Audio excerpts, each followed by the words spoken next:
Това е първа серия, щафета 4 по 400 метра жени финал по време.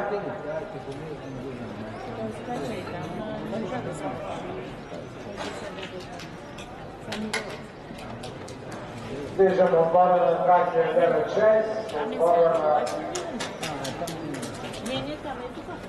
на Експрес София. Лора Божилска за Експрес.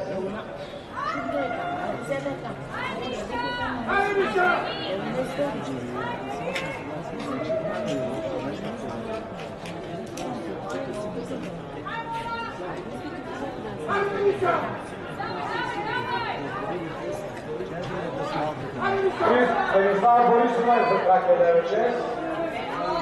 За Лудогорец Трансград Михайла Маринова.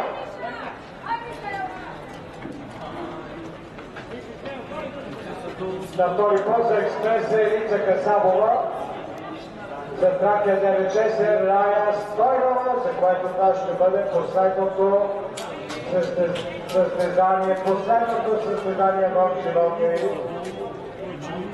Рая Стойнова, виждате на втора позиция, в момента тя прави пенекис, последна дисциплина, последно бягане на състезание в животи. Виждате атака на Рая Стойнова, която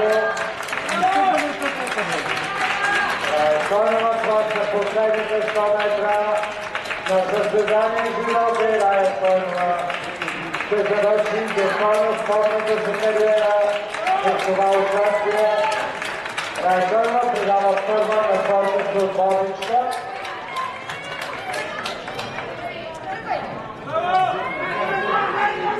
Поздравление за Рая Стойнова, която направи своя пенекис. Рая Стойнова.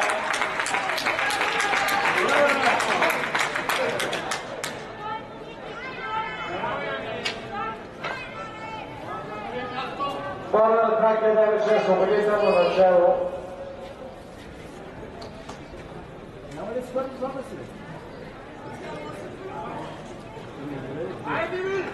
Айде си хода с него, да се е тръгнало. А ти ли си хода с него? Не, аз си хода с него. Айде, Надя!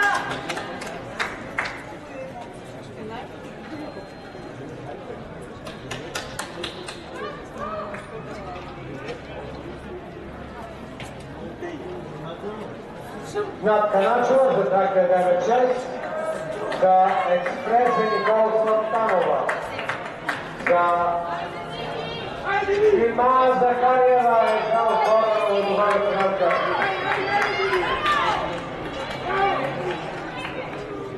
И на последния пост за Тракия 9-6 е Кристина Борукова, за отбора на Експрес Емилия Господинова и за Лудогорец Трансград е Каролина Иванчовска.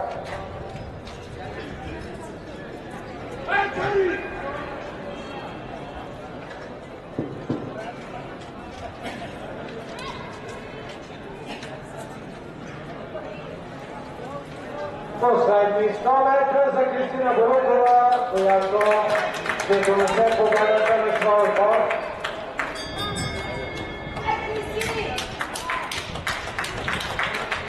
Победа за Тракия 9-6 Пловдив, 3 минути 58 секунди 76 соти.